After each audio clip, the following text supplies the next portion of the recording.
हे welcome back everyone. Advance tax, ये क्या होता है भाई? एडवांस टैक्स आओ समझते हैं। आओ समझते हैं एडवांस टैक्स का खेल।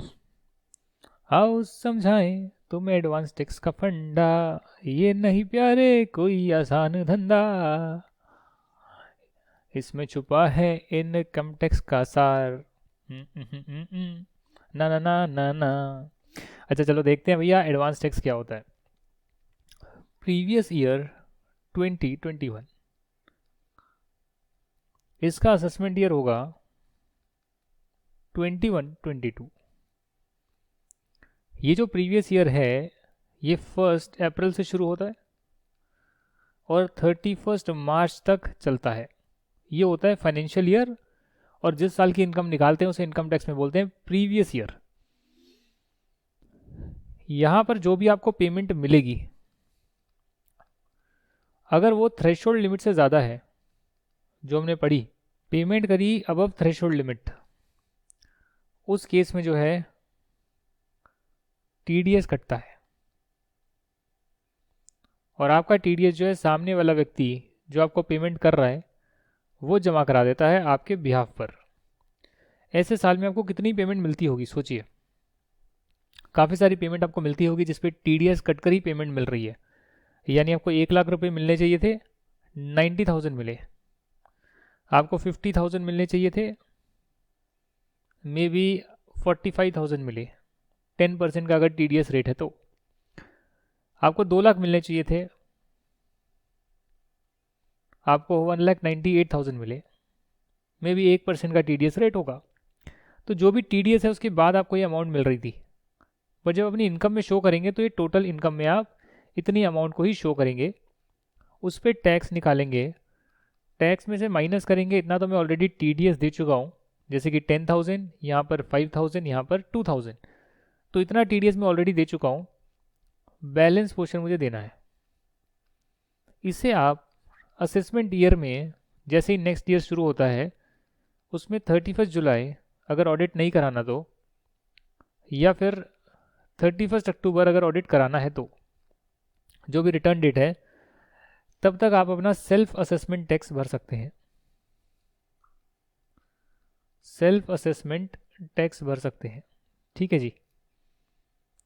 अब बात करेंगे एडवांस टैक्स क्या होता है। एडवांस टैक्स एक ऐसा कॉन्सेप्ट है जहां पर वो कहते हैं कि आपको अपनी प्रीवियस ईयर की इनकम, अगर 2021 है तो 2021, नेक्स्ट ईयर वालों के लिए 21-22, आपको अपनी प्रीवियस ईयर की इनकम पर टैक्स पहले ही एडवांस में निकाल लेना है। आई थिंक आप 1 अप्रैल को निकालें तो ज़्यादा बेटर रहेगा। जो जो आपको लग रहा है ये इनकम मुझे रिसीव हो सकती है, उस पर टोटल टैक्स कैलकुलेट कर लीजिए, माइनस जो टीडीएस आपका कट जाएगा, तो आपको एस्टिमेटेड पता लग जाएगा कि बैलेंस कितना है। ये बैलेंस अगर आपका 10,000 से ज़्यादा है, यहाँ दे रखा होगा 10,000 या 10,000 से ज़्यादा है, वेरी इंपॉर्टेंट, 10,000 के इक्विवेलेंट भी है या उससे ज़्यादा है, उस केस में आपको जो है एडवांस टैक्स भी देना होता है। यानी क्वार्टरली जो है आपको प्रीवियस ईयर की इनकम पर प्रीवियस ईयर में ही थोड़ा थोड़ा थोड़ा थोड़ा थोड़ा टैक्स देना होता है। किन के लिए? जिनका टैक्स ज़्यादा बनता है। जिनका कम बनता है उनको नहीं देना है, बाकी लोगों को एडवांस टैक्स भी देना होता है। अच्छा, नहीं दोगे तो क्या होगा? नहीं दोगे तो आपको जो है इंटरेस्ट वगैरह देना पड़ जाएगा। हो सकता है मुझे भी देना पड़े, तो मैं खुश हूँ, मैं इंटरेस्ट दे दूंगा।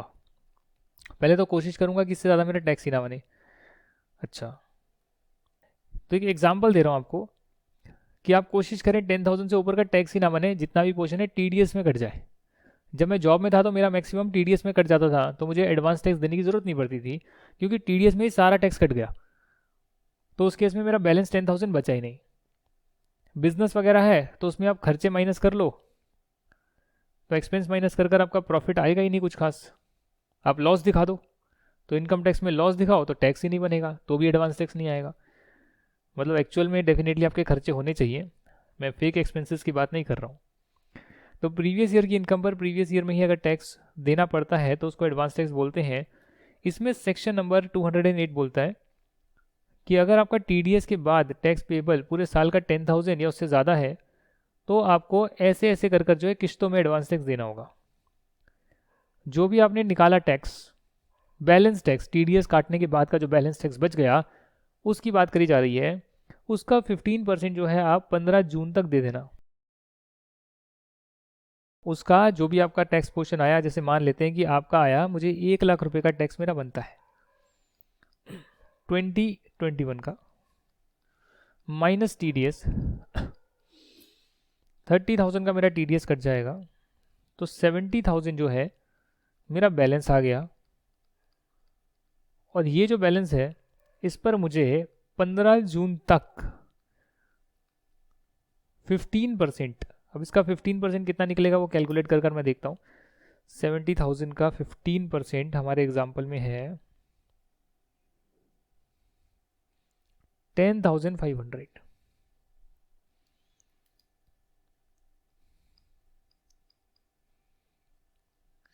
10,500 तक आपको जो है यहाँ डिपॉजिट कर देना पड़ेगा, नहीं करोगे तो दिक्कत होगी।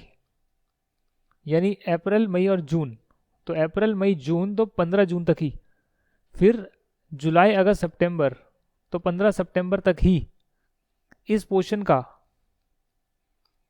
कितना जमा हो जाना चाहिए, 45% तक एडवांस टैक्स जमा हो जाना चाहिए। तो इसका 45% कितना निकलेगा देखते हैं, 31,500। अगर आपने यहां पर पूरा 10,500 जमा करवा दिया तो यहां पर जो है इस पोर्शन तक 15 सितंबर से पहले तक, ये जो भी 15 सितंबर आएगा उसे एक आध दिन पहले तक, माइनस 10,500 21,000 आएगा। 21,000 और जमा कराएंगे।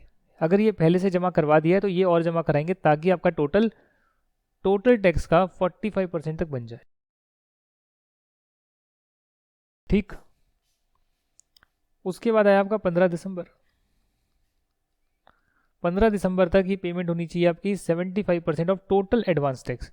टोटल एडवांस टैक्स कितना आया, सारा टीडीएस वगैरह माइनस कर कर 70,000, इसका 75% आ रहा है, तो इसका 75% कैलकुलेट करेंगे। ये क्यूमुलेटिव इन नेचर है।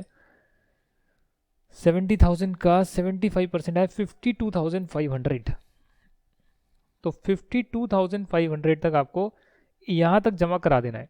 अगर आपने यहाँ पर प्रॉपर इंस्टॉलमेंट दी 10,500 की, फिर आपने यहाँ तक प्रॉपर इंस्टॉलमेंट दी 21,000 की, ताकि आपका टोटल 45% तक बन जाए टोटल का, तो उस केस में आप 21,000 यहाँ पर और जमा कराएंगे। तो अगर आपने यहाँ तक पेमेंट कर दिया तो 21,000 और देने के बाद आपके 52,500 बन जाएंगे। और 15 मार्च तक 100% ऑफ टोटल एडवांस टैक्स आपको जमा करा देना है। तो जो भी आपका टोटल एडवांस टैक्स था 70,000 का, वो यहाँ तक आपका पे हो जाना चाहिए। अगर 52,500 तक आप ऑलरेडी पे कर चुके हैं तो 17,500 आपको और पेमेंट करनी होगी 15 मार्च तक। यानी कि आप एडवांस में ही अपनी कंप्यूटेशन बनाएंगे। जो एस्टिमेशन साल के बीच में चेंज हो सकता है, क्योंकि ये एस्टिमेशन है। मान लो आपने कोई कैपिटल एसेट बेच दिया साल के बीच में जिसका प्रेडिक्शन आपने पहले नहीं करा था, तो आपका कैपिटल गेन आ जाएगा। कैपिटल गेन से आपकी इनकम बढ़ जाएगी, इनकम से जो है टैक्स बढ़ जाएगा, और जो एडवांस टैक्स का पोर्शन 70,000 था, हो सकता है ये बढ़कर जो है 90,000 हो जाए। साल के बीच में जून जुलाई में आपने बेचा तो आपका टोटल जो टैक्स बनना था साल का, वो कैपिटल गेन जुड़कर 90,000 बन गया। आपको पहले नहीं पता था बेचने वाले प्रॉपर्टी, बाद में पता लगा तो आपका 90,000 बन गया। तो 90,000 के हिसाब से आप देखेंगे अच्छा कौन सी नेक्स्ट इंस्टॉलमेंट आ रही है, उस इंस्टॉलमेंट तक अब 75% तक मेरा पे हो जाना चाहिए इस नई वाली लिमिट का। तो वहाँ तक आप कैलकुलेट करेंगे। 90,000 अगर हो जाता है तो 90,000 मल्टीप्लाई बाय 0.75 आया 67,500। साल के बीच में कंप्यूटेशन चेंज हो गई, एस्टिमेशन चेंज हो गया, तो पूरे साल का दोबारा कैलकुलेट करा। नेक्स्ट इंस्टॉलमेंट तक बोला कि 75% तक पे होना चाहिए, तो वो 75% निकाला। इतना ऑलरेडी हो चुका है तो बैलेंस और पे कर दोगे। 31,500 ऑलरेडी पे हो चुका है, तो 36,000 की पेमेंट आपकी जाएगी। तो यहाँ पर जो लिमिट है वो क्यूमुलेटिव इन नेचर दे रखी है कि इतना इतना इतना इतना टोटल का पे हो जाना चाहिए। वो टोटल अगर चेंज होएगा साल के बीच में तो फिर उसका यहाँ तक पे हो जाना चाहिए, जो भी लिमिट यहाँ गिवन है। अगर आप 15 मार्च के बाद भी पे करोगे बट 31 मार्च तक पेमेंट कर देते हो सकता है इंटरेस्ट लगेगा, इंटरेस्ट के साथ पेमेंट करोगे, उसे भी एडवांस टैक्स ही बोलेंगे क्योंकि प्रीवियस ईयर में ही तो पेमेंट करी है। और सेक्शन 234 बी में कोई इंटरेस्ट नहीं बनेगा। ये सेक्शन 234 बी क्या होता है इसको हम बाद में जानेंगे। Section number 207 very important, sub section 2, senior citizen जिनका पीजीपी इनकम नहीं है उनको एडवांस टैक्स के प्रोविजंस फॉलो करने की जरूरत नहीं है। क्या कहा मैंने? जिन सीनियर सिटीजन का जिनकी उम्र 60 साल या उससे ज़्यादा है, अगर उनका पीजीपी इनकम नहीं है तो उन्हें प्रोविजंस भी जो है फॉलो करने की ज़रूरत नहीं है। सेक्शन नंबर 209 ये स्टेप्स बताता है एडवांस टैक्स निकालने के। सबसे पहले आपको प्रीवियस ईयर 21-22 की, वैसे हमारे लिए 2021 ही है, ये हमने आगे का ईयर लिख दिया है, तो जो भी साल का बात कर रहे हैं वो मान लीजिए। अगर 21-22 ईयर की बात कर रहे हैं तो प्रीवियस ईयर 21-22 की इनकम निकालनी है, उस पर इनकम टैक्स कैलकुलेट करना है, उसमें से टीडीएस डिडक्ट कर लेना है जो आपका कटेगा ऑलरेडी। जो भी थ्रेशोल्ड लिमिट से ज़्यादा की पेमेंट होनी है तो टीडीएस कट जाएगा, वो आप माइनस कर लेंगे। और बैलेंस जो है अगर वो 10,000 या उससे ज़्यादा का है उस केस में आप एडवांस टैक्स पे करेंगे। चेक करने के लिए मेरे पर एडवांस टैक्स लगता है नहीं लगता है। सेक्शन 210, अगर एडवांस टैक्स पेबल है और पे नहीं करा तो असेसिंग ऑफिसर ऑर्डर पास कर सकता है फेब्रुअरी एंड तक, यानी प्रीवियस ईयर मेरा 21-22 चल रहा है, मैं अगले साल की बात कर रहा हूँ, ये साल तो चलो खत्म होने वाला है, 21-22 चल रहा है, तो 21-22 में एडवांस टैक्स आपने पे ही नहीं करा। अगर बनता था और असेसिंग ऑफिसर को अंदेशा है कि एडवांस टैक्स तो इसको देना चाहिए था, वो वेट नहीं करेगा कि आप बाद में सेल्फ असेसमेंट टैक्स देंगे, इंटरेस्ट पेनल्टी के साथ पेमेंट करेंगे, वो वेट नहीं करेगा। वो उस साल के फरवरी एंड तक उसको टाइम दिया है कि वो खुद ही जो है एस्टिमेट कर लेगा टैक्स आपका और डिमांड निकाल देगा कितना पैसा जमा कराओ। और वो एस्टिमेट कैसे करेगा भाई? जो भी आपकी लेटेस्ट इनकम टैक्स रिटर्न है, असेसिंग ऑफिसर आपकी इनकम फरवरी तक असेस कर लेगा प्रीवियस ईयर का। कैसे करेगा वो मैं आपको बता देता हूँ। हर साल की इनकम की आपकी असेसमेंट होती है, एक होती है computerize assessment, system automatically check करता है, दूसरी होती है स्क्रूटनी असेसमेंट जो 1% 2% के केसेस निकलते हैं। तो जाहिर सी बात है जिनको एडवांस टैक्स देना है और असेसिंग ऑफिसर उसे नोटिस भेज रहा है तो वो बड़ा टैक्स पेयर होगा तभी भेज रहा होगा, छोटे मोटों को वो देखते नहीं है। तो उस केस में जो है आपकी जो भी लेटेस्ट पिछली लास्ट असेसमेंट हुई है, स्क्रूटनी असेसमेंट, जिसमें एक्चुअली में चेकिंग होती है जो आपने रिटर्न में दिखाया है वो सही है या नहीं है। मान लेते हैं कि मेरा ईयर तो चल रहा है 21-22, पर मेरी 17-18 ईयर में असेसमेंट हुई थी। ज़रूरी नहीं हर साल असेसमेंट हो, मेरी स्क्रूटनी असेसमेंट हो, कंप्यूटराइज तो होती है, स्क्रूटनी ज़रूरी नहीं हो, ज़रूरी नहीं कि स्क्रूटनी असेसमेंट मेरी हर साल हो। तो 17-18 ईयर में हुई थी तो वो देखता है रिकॉर्ड्स में, हाँ यार 17-18 में जो है हमने सारी चेकिंग करी थी, ये इसकी टोटल इनकम आई थी, तो वो टोटल इनकम देखेगा, अच्छा ये स्क्रूटनी असेसमेंट में कितनी टोटल इनकम थी और इस पर कितना टैक्स बनना चाहिए था। दूसरा देखेगा कि क्या इसके बाद आपने कोई रिटर्न भरी है आईटीआर, और उस आईटीआर में आपने इस असेसमेंट वाले ईयर से ज़्यादा की इनकम शो करी है। मान लेते हैं कि यहाँ पर असेसमेंट हुई थी तो आपकी इनकम शो हुई थी 12 लाख, ये चेक हो चुका है, ये इनकम टैक्स वालों ने आपकी इनकम चेक करी हुई है, आप 1% 2% केसेस में आ गए थे। या फिर इसके बाद का जो है उसमें आईटीआर में आपने 2021 में भरी थी और उसमें आपने दिखाई थी 15 लाख रुपए की इनकम, और ईयर चल रहा है 21-22, और इसमें आपने एडवांस टैक्स दिया ही नहीं। तो असेसिंग ऑफिसर देख रहा है कि पिछला कौन सा मैंने असेसमेंट करा, उसमें क्या इनकम थी, और उसके बाद अगर यदि आपने कोई आईटीआर भरी है तो उसमें आपने कितनी रिटर्न में इनकम शो करी थी। जो भी हायर होगा उसको बेस बनाकर वो करेंट ईयर की डिमांड निकाल देगा और बोलेगा कि भैया आप एडवांस टैक्स पे करो। आपने एडवांस टैक्स फिर भी पे नहीं करा तो आप असेसिन डिफ़ॉल्ट बन जाएंगे। असेसिन डिफ़ॉल्ट होने से यहाँ पर इंटरेस्ट और पेनल्टी लगेगी, और पेनल्टी की अमाउंट है 100% of such tax maximum can be imposed. Penalty की मैक्सिमम लिमिट है कि 100% जो है वो दी जा सकती है। पेनल्टी लगाएगा कौन? Assessing officer. इंटरेस्ट पेनल्टी यहाँ पर असेसिंग ऑफिसर लगाएगा। इंटरेस्ट क्या होता है वो तो मैं आपको यहीं पे करवा दूंगा। Interest on late payment of advance tax क्या है उस पर हम चर्चा करेंगे। अभी तक हमने ये जान लिया कि एडवांस टैक्स के प्रोविजंस क्या होते हैं, किसको फॉलो करने होते हैं, इनकम को कैसे कंप्यूट करते हैं। इनकम साल के बीच में चेंज हो सकती है क्योंकि एस्टिमेटेड बेसिस पर है, उससे टैक्स चेंज हो जाएगा। टैक्स चेंज होने से जो नेक्स्ट इंस्टॉलमेंट आने वाली है उसकी जो अमाउंट है 45% या 75% या 100% वो चेंज हो जाएगी। और उस चेंज के हिसाब से आप देखेंगे कि इतना मैं ऑलरेडी दे चुका हूँ, इस पर्टिकुलर डेट तक मुझे इतना दे देना चाहिए था, तो बैलेंस पोर्शन आप पे कर देंगे। और यदि ये बैलेंस पोर्शन आप पे नहीं कर पाते हो कि इस डेट तक 15% नहीं हो पा रहा है, इस डेट तक 45% नहीं हो पा रहा है, इस डेट तक 75% नहीं हो पा रहा है, इस डेट तक 100% तक की पेमेंट होनी चाहिए थी, नहीं हो पा रही है, तो कुछ तो आपको छूट दी है इनकम टैक्स वालों ने कि चलो आप इतना परसेंटेज भी पे करोगे तो हम इंटरेस्ट नहीं लगाएंगे। पर उससे भी ज़्यादा का अगर गैप है तो सीधा ही यहाँ पर 3 महीने का इंटरेस्ट लगता है एडवांस टैक्स में। 3 महीने का इंटरेस्ट लगता है सीधा ही। अगर आपकी इंस्टॉलमेंट मिस हो गई तो सीधा ही 3 महीने का इंटरेस्ट लगेगा, भले ही आप 16 जून को पेमेंट पूरी क्यों ना कर दो। यहाँ पे शॉर्टफॉल होगा तो 3 महीने का, यहाँ शॉर्टफॉल होगा 3 और लास्ट वाले महीने में शॉर्टफॉल होगा तो 1 महीने का इंटरेस्ट लगेगा। ये इंटरेस्ट आपको प्रीवियस ईयर में देना होगा। प्रीवियस ईयर के कंप्लीट होने तक भी पेमेंट नहीं गई तो नेक्स्ट ईयर असेसमेंट ईयर शुरू होगा और उस पर अलग इंटरेस्ट लगेगा रिटर्न डेट तक, और रिटर्न डेट तक भी पेमेंट नहीं गई तो उसके बाद अलग इंटरेस्ट लगेगा। तो 3 तरीके के इंटरेस्ट होते हैं। एक प्रीवियस ईयर में लगता है सेक्शन 234C। एडवांस टैक्स अगर आपने ड्यू डेट तक पे नहीं करा, जो क्वार्टरली ड्यू डेट आ रही है, तो 1% पर मंथ और part of the month for 3 months, 3 महीने का ही सीधा लगता है। और लास्ट इंस्टॉलमेंट में जो है 1% का लगता है। जैसे मान लेते हैं एग्जाम्पल के तौर पे, आप समझ लीजिए कि 7,000 आपको पे करने थे पर आपने सिर्फ 5,000 रुपये पे करे। कोई भी मान लीजिए, कोई भी यहाँ पर इंस्टॉलमेंट आ रही है, पहली दूसरी या तीसरी में आपका बन रहा था 7,000 और आपने 5,000 पे करे। 7,000 बनता, 5,000 पे करे, 2,000 का शॉर्टफॉल हो गया।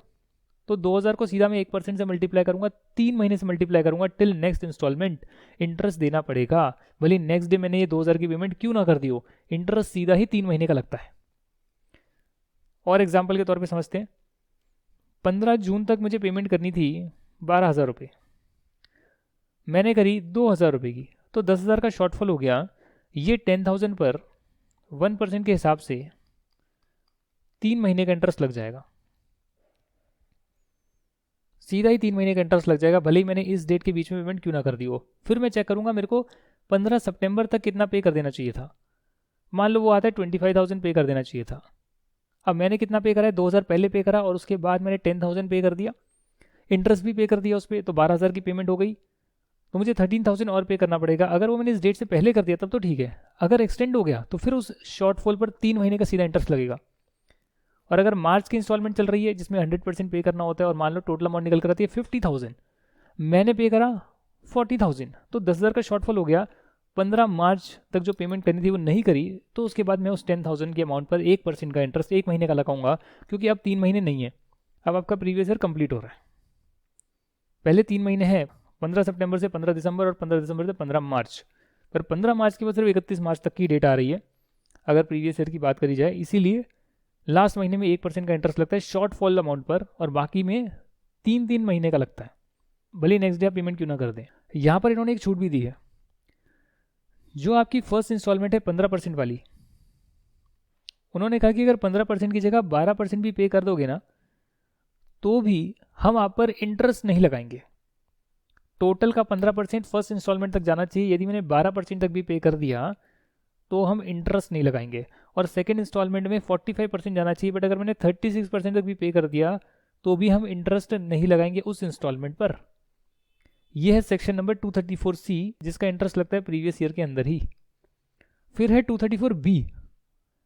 अगर आपने 31 मार्च ऑफ द प्रीवियस ईयर तक 90% ऑफ द एडवांस टैक्स पे कर दिया तब तो ठीक है।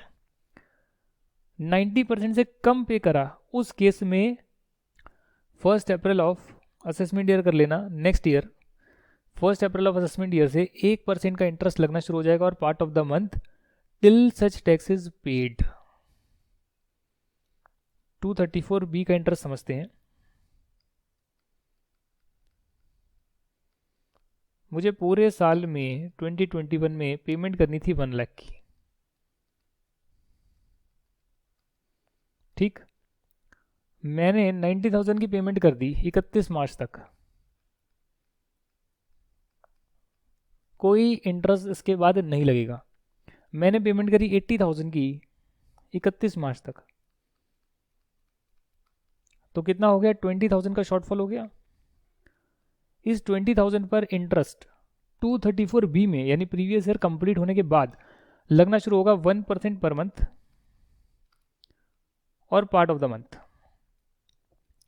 1% पर मंथ और पार्ट ऑफ द मंथ, यानी कि मान लेते हैं कि मैंने शॉर्टफॉल की पेमेंट कर दी 15 अप्रैल को, तो एक महीने का 15 दिन ही हुए, मतलब पूरा महीना भी नहीं हुआ, but part of the month को भी एक महीना ट्रीट करूंगा और 20,000 पर 1% का इंटरेस्ट पे करूंगा 234 बी में। मान लेते हैं कि 1 मई को मैंने पेमेंट करी 20,000 की, 15 अप्रैल को नहीं करी, तो अप्रैल मंथ का पूरा इंटरेस्ट 1%, एक महीना, और मई मंथ का एक दिन हो गया तो एक दिन को भी पूरा महीना ट्रीट करके 2 महीना। तो 20,000 पर इंटरेस्ट कैलकुलेट करूंगा, 1% एक महीने का, तो 2 महीने का कितना होगा वो निकल कर आ जाएगा 400 रुपये। ये 400 रुपये का मैं सेक्शन 234 बी में इंटरेस्ट पे करूंगा, ऑटोमेटिकली निकल जाता है। ये इनकम टैक्स रिटर्न भरते हैं ऑटोमेटिकली इनका इंटरेस्ट आ जाता है। तो ये है 234 बी। फिर है 234 ए। अगर आईटीआर आपने फर्निश कर दी ड्यू डेट तक तब तो ठीक है, पर अगर ड्यू डेट के बाद आईटीआर फर्निश कर रहे हो तो 1% पर मंथ और part of the month interest is payable starting from 1 August of the assessment year, जो कि आईटीआर की नेक्स्ट डेट होगी 31 जुलाई होती है। तो 31 जुलाई को रिटर्न नहीं भरी और टैक्स बनता था, उस केस में रिटर्न के डिफॉल्ट पर भी इंटरेस्ट जा रहा है, जितना इनकम टैक्स आपका बचा हुआ है पे करना, और उस पर भी 1% पर मंथ और पार्ट ऑफ द मंथ का इंटरेस्ट जा रहा है 234 ए का। यदि ऑडिट कराना जरूरी था तो उस केस में 1 अक्टूबर नहीं होगा, अब 1 नवंबर होगा, करेक्ट कर लेना, ये डेट चेंज हो गई है ना। पहले 30 सितंबर रिटर्न की डेट थी और टैक्स ऑडिट की डेट थी, अब 30 सितंबर टैक्स ऑडिट की डेट है पर रिटर्न की डेट 31 अक्टूबर हो गई है। तो 31 अक्टूबर अगर रिटर्न की डेट है जिसको ऑडिट कराना होता है तो उसका इंटरेस्ट 1 नवंबर से लगेगा यदि उसने रिटर्न टाइम पर नहीं भरी और उसका टैक्स बनता था, क्योंकि इंटरेस्ट हमेशा टैक्स के पोर्शन पर ही कैलकुलेट होगा। Interest is calculated only when tax is not paid till ITR. आपका टैक्स ही नहीं बनता, रिटर्न नहीं भरी, कोई दिक्कत नहीं है। सर 234 बी का इंटरेस्ट जो है वो भी लगते रहेगा? जी हाँ, वो भी लगते रहेगा जब तक आप पेमेंट नहीं करते, और 234 ए का भी लगते रहेगा अगर आप रिटर्न नहीं भरते। तो रिटर्न की डेट के नेक्स्ट डे से इंटरेस्ट लगना शुरू होता है 234 ए का, और 234 बी का इंटरेस्ट शुरू होता है 1 अप्रैल ऑफ द असेसमेंट ईयर से। तो यहाँ पर असेसमेंट ईयर की करेक्शन करनी है, यहाँ पर 1 नवंबर करना है आपको, ठीक है ना। ये आपका हो गया एडवांस टैक्स का चैप्टर कंप्लीट। एडवांस टैक्स के 3 सेक्शन थे, 234 सी, 234 बी, 234 ए। ये है इनकम टैक्स रिटर्न का। आईटीआर टाइम पर नहीं भरी तो उसके बाद इंटरेस्ट लगता है, रेट सेम ही है। ये है आपका 1 अप्रैल ऑफ द असेसमेंट ईयर से। अगर 90% से कम टैक्स पे करा था एडवांस टैक्स तो बैलेंस पोर्शन पर इंटरेस्ट लगता है जब तक आपने टैक्स पूरा पे नहीं कर देते, अंटिल टैक्स इज पेड। और ये आपका लगता है ड्यूरिंग प्रीवियस ईयर। अगर आपने इंस्टॉलमेंट टाइम पर नहीं दी तो इंस्टॉलमेंट के गैप की वजह से जो है 1% का इंटरेस्ट लगता है 3 महीने के लिए, और लास्ट मंथ का डिफॉल्ट होता है तो फिर 1 महीने का लगता है during previous year. Previous year खत्म हो गया, ये इंटरेस्ट लगना बंद हो जाएगा। असेसमेंट ईयर का शुरू हो जाएगा जब तक टैक्स पे नहीं करोगे, और रिटर्न में डिफॉल्ट करोगे तो उसका भी इंटरेस्ट शुरू हो जाएगा अगर टैक्स देना बाकी है। तो इसमें आपको क्लैरिटी होनी चाहिए। और अब मैं जो है जानबूझ के जो है ज़्यादा जो है डिटेल में आपको चीज़ें करा रहा हूँ, क्योंकि टैक्स बहुत ही कॉम्प्लेक्स है, बहुत ज़्यादा कॉम्प्लेक्स होता है, स्टूडेंट्स नहीं कर पाते। तो इसलिए जो है मुझे डिटेल में बताना पड़ रहा है ताकि आपका माइंड खुले, चीज़ों को समझने का दायरा बढ़े, then you will able to pass the examination.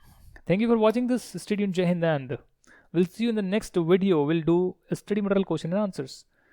Tata.